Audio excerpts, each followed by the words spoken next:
কখন চোখ খুলবেন অরণ? আম ফেড আপ। এভাবে ঘুমিয়ে থাকতে আপনার ভালো লাগছে? ডাক্তারের ভাষ্যমতে অরণের জ্ঞান ফিরে আসার কথা, কিন্তু এখন বিকাল পেরিয়ে সায়াহ্ন নামার উপক্রম। ছেলেটার জ্ঞান কেন ফিরছে না? চিন্তিত হলো তিরু। চটজলদি আধশোয়া থেকে উঠে বসে যখনই দাঁড়াতে নিবে তখনই আড়মোড়া ভেঙে চোখ খোলে অরণ। ঠিক আছেন?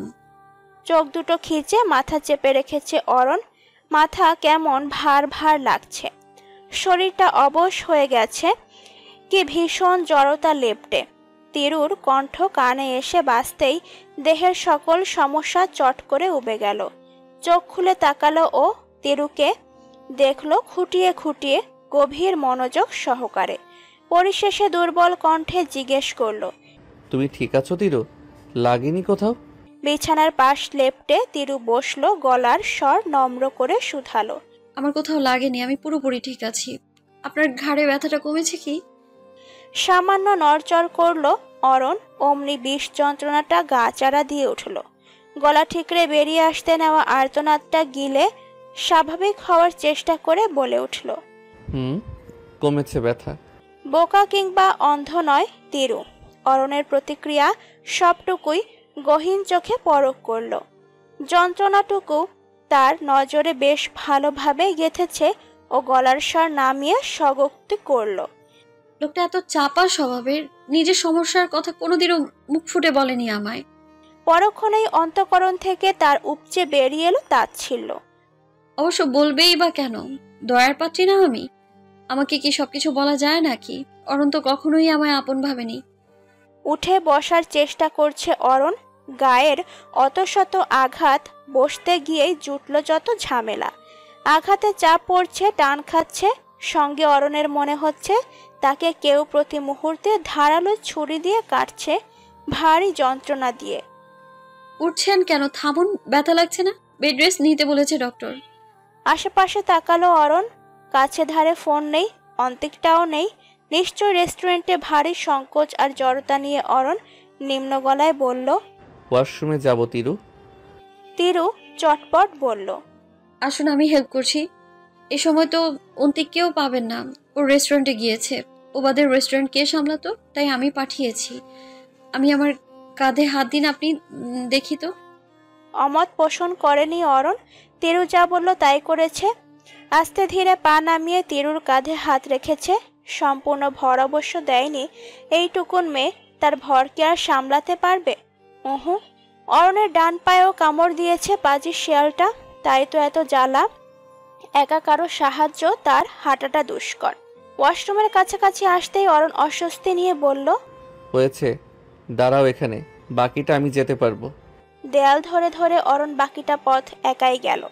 তিরুর অবশ্য ইচ্ছে ছিল অন্ততপক্ষে ওয়াশরুমের দরজা অবধি এগিয়ে দেওয়ার, কিন্তু ছেলেটার মুখে খেলা করছিল অস্বস্তি, তাই বাড়াবাড়ি করেনি আর তিরু। ওয়াশরুম থেকে বের হতেই অরণ সর্বপ্রথম তাড়া দিয়ে বলল, একা যেতে পারবো, তোমার কষ্ট করা লাগবে না।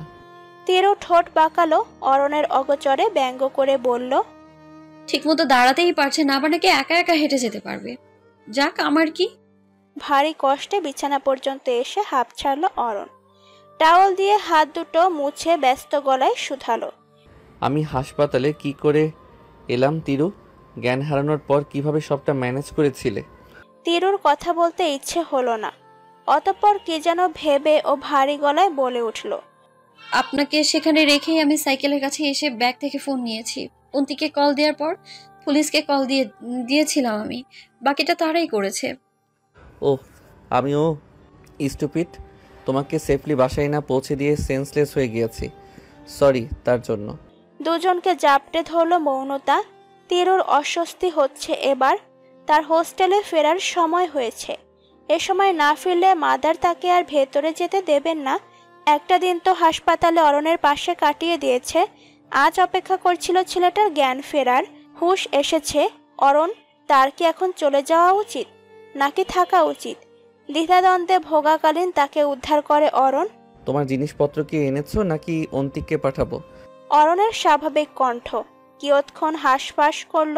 তিরু শেষে চট করে বলে উঠল, আনিনি, আনার দরকারও নেই। আমি থাকছি না এখানে, এক্ষুনি চলে যেতাম। আপনার জ্ঞান ফেরার অপেক্ষায় ছিলাম আমি। থ্যাঙ্কস দেওয়ার জন্য। Thanks for saving my life. চললাম। অরণের মুখবয়ব পাল্টালো, গম্ভীরতা ছেয়ে গেল মুখশ্রী জুড়ে। দেহের যন্ত্রণাটুকু ভুলেও চটপট উঠে দাঁড়ালো, এগোলো তিরুর নিকট। মেয়েটার দুই বাহু শক্ত করে চেপে ধরে মাথা নিল কানের কাছে। কানের পিঠে ঠোঁটজোড়া ছুঁয়ে অরণ রুড়ো গলায় বলল, 7টা মাস দূরে ছিলে তিরু। আমি মেনে নিয়েছি, কারণ আমি ভুল করেছিলাম। এখন আর নিতে পারছি না আমি। তুমি কোথাও যাবে না, শুনতে পেরেছো? আমি যেতে দিব না। অরণের শুষ্ক ঠোঁটজোড়া এসে থামল তিরুর গালে। বেশ কিছুক্ষণ ওভাবেই কাটল। অতঃপর তিরুকে ছেড়ে খুঁড়িয়ে খুঁড়িয়ে হেঁটে বাহিরে চলল অরণ। যাওয়ার পূর্বে সশব্দে লাগিয়ে গেল দরজা, সঙ্গে রেখে গেল স্তব্ধ হয়ে দাঁড়িয়ে থাকা তিরুকে। ধূপধাপ পা ফেলার শব্দ। অরণ সিঁড়ি বেয়ে উপরে উঠছে। সে এতক্ষণ যাবৎ নিচে ছিল, ব্যাকয়ার্ডে পায়চারি করছিল। বাড়ি জুড়ে নিস্তব্ধতা, অন্ধকার লেপ্টে আষ্টে পৃষ্ঠে। বড়সড় পর্দার ফাঁক গলে আসছে চাঁদের স্নিগ্ধ রশ্মি। পশ্চিম দিকের জানালার কপাট উন্মুক্ত, সেখান হতে শোষ করে ছুটে আসছে গা হিম করা শীতল সমীর। অরণের দেহ কেঁপে উঠল, দ্রুত পা চালালো। দরজার কাছাকাছি আসতেই তার ভ্রু কুঁচকাল। দরজাটা যেভাবে ভিড়িয়ে রেখেছিল সেভাবেই রয়েছে। তিরু রুমের বাহিরে বের হয়নি। মেয়েটা রাতের খাবার না খেয়ে ঘুমোচ্ছে। তবে ভেতরে প্রবেশ করলো অরণ। তার সারা দেহ জুড়ে লাল নীল ব্যথা, অত্যাধিক যন্ত্রণা। ভীষণ ভীষণ ক্লান্ত লাগছে। রুমটা অন্ধকার, বিছানার কাছটায় চাঁদের আলো পড়েছে। ঠিক তিরুর পুরো দেহ জুড়ে ছেয়ে আছে চন্দ্ররশ্মি। অরণ শুষ্ক ঢোক গিলল। এলোমেলো হয়ে শুয়ে আছে তিরু, লম্বা চুলের দলের বিচরণ মুখশ্রীতে। ওড়নাটা অবিন্যস্ত হয়ে ভারী অবহেলায় পড়ে আছে বিছানার এক প্রান্তে। বিড়াল পায়ে এগোলো অরণ, বসল তিরুর সন্নিকটে। ভূমিতে পা গুটিয়ে আবছা গলায় বলল, চাঁদের গায়ে কলঙ্ক থাকে, কিন্তু আমার চাঁদের গায়ে তো কলঙ্ক নেই পৃথিবী। আমার চন্দ্রকন্যা পবিত্র, স্নিগ্ধ। বুকের ভেতরটা উথাল পাথাল, হৃৎপিণ্ডের স্পন্দন অস্বাভাবিক। তাকে ছুঁয়ে দেওয়ার তীব্র বাসনা, তাকে কাছে পাওয়ার তীব্র আকাঙ্ক্ষাগুলোকে গলা চেপে হত্যা করলো অরণ। ওহো, চাঁদকে স্পর্শ করা কি এতই সহজ নাকি? তিরু, এই মেয়েটা 7 মাস ধরে তাকে জ্বালিয়ে পুড়িয়ে ছারখার করে ফেলেছে। বহুকালের ধৈর্যবান অরণ তিরুর এহেন কর্মকাণ্ডের মাঝে ধৈর্য হারা হয়ে পড়েছে। বলা যায় দূরত্ব বাড়লে গুরুত্ব বোঝা যায়। কথাটা কি মিথ্যা? না, একদমই না। এই যে তিরুটা অরণকে ছেড়ে চলে গেল, তারপর অরণ ভেবেছিল এবার বুঝি জীবনে শান্তি আসবে। কেউ নেই, যত্ন নেই, ভালোবাসা নেই। মন মতো নিজের জীবনটা নিজেই নিজের মতো পরিচালনা করা যাবে। কিন্তু আমরা সবসময় যা ভাবি তাই কি হয়? হয় না। তাহলে পৃথিবীতে এত দুঃখী মানুষ থাকতো না। তিরুর অভাবটা অরণকে পোড়াতে শুরু করে 3 মাসের বেলায়। আশেপাশে কি যেন নেই, কিসের যেন নিদারুণ শূন্যতা। 3 মাস এগিয়ে অরণ সেই শূন্যতা অনুভব করার কারণ উদ্ধার করে। তৎক্ষণাৎ সে চমকায়, থমকায়। তার বিশ্বাস হয় না। পরে গিয়ে সবটা স্বাভাবিকভাবেই মেনে নেয়। তিরুকে অরণ ভালোবেসে ফেলেছে? ওহু, তা নয়। তবে তিরু অরণের জীবনের এক অপরিহার্য মানুষ হিসেবে গড়ে উঠেছে। ভালোবাসা হয়নি, ভালোবাসা অরণের কাছে বিশাল ব্যাপার। বিশাল ব্যাপারগুলো অত দ্রুত ঘটতে পারে না, ধীরে সুস্থে ঘটে। আর মোড়া ভেঙে পাশ ফিরে তরু। চোখ দুটো কচলে তাকাতেই ও হুড়মুড়িয়ে উঠে বসে। বুকে হাত চেপে লম্বা লম্বা শ্বাস টেনে ভীতি নিয়ে শুধায়, ও আল্লাহ, অরণ আপনি এভাবে অন্ধকারের মধ্যে আধারে ভূত সেজে বসে আছেন কেন? আশ্চর্য। বিছানার কার্নিশে হাত চেপে উঠে দাঁড়ায় অরণ। কাল বিলম্ব না করে চট করে শুয়ে পড়ে তিরুর বাম পাশে। বলে, না খেয়ে ঘুমাচ্ছ কেন? ওড়নাটা গায়ে জড়িয়ে নেয় তিরু। লজ্জা লাগছে। এভাবে অরণের সামনে ছিল ভাবতেই গা কাটা দিচ্ছে। জড়তায় আটোসাটো হয়ে যাওয়ার উপক্রম যখন তখন অরণ থমথমে গলায় শুধালো, এখন লজ্জা পেয়ে কি লাভ? যা দেখার তা তো দেখেই ফেলেছি। হতবিহ্বল তরু অবাক হয়ে জিজ্ঞেস করে, মানে কি দেখেছেন? সামান্য ওড়না ছাড়াই তো ছিলাম কেবল। অরণ ঠোঁট বাঁকিয়ে হাসল। দুষ্টু কণ্ঠে আওড়ালো। তো আমি কি বলেছি নাকি ড্রেস ছাড়া ছিলে তুমি? আর অত গভীরে কেন যাচ্ছ?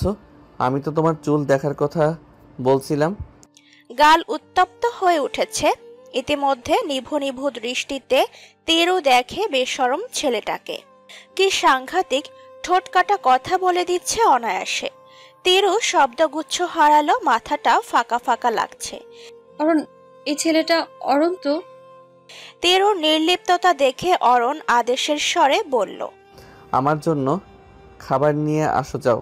রাতে যে ওষুধ খাইনি তা তোমার খেয়াল আছে? আমি যে অসুস্থ মানুষ, তোমার কি একটু মায়াদয়া হয় না? হাঁটতে চলতে কষ্ট হয়, বোঝো না? ঠোঁট বাঁকালো তিরু।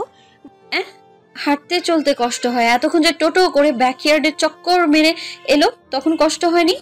ঘরে বউ পাত্তা দেয় না, তাহলে বাহিরে যাব না তো কি করব? গলার স্বর নিম্নতর, তবুও কি করে যেন অরণের কান অবধি সব কথাগুলোই পৌঁছালো। উঠে বসলো অরণ, উদাস গলায় বলল। হেঁচকি উঠে গেছে তিরুর। ছেলেটা কি পাগল হয়ে গেল? কি অদ্ভুত ব্যাপার! অরণ তো এমন নয়, তাহলে হলোটা কি? নাকি তিরুকে আটকে রাখার নতুন কৌশল এটা? জানা নেই, কিচ্ছু জানা নেই তার। ঝটপট বিছানা থেকে নেমে তিরু ছুটল। এখানে থাকলে না জানি আরো কত কি শুনতে হবে তার। তিরুর বিভ্রান্তিকর চেহারা দেখে অরণ মনে মনে হাসল। গা এলিয়ে দিল বিছানায়। তিরুকে অস্বস্তিতে ফেললে দেখে ভীষণ আনন্দ হয় তার। চাকরি হয়েছে তিরুর, ছোটখাটো একটা কোম্পানির চাকরি।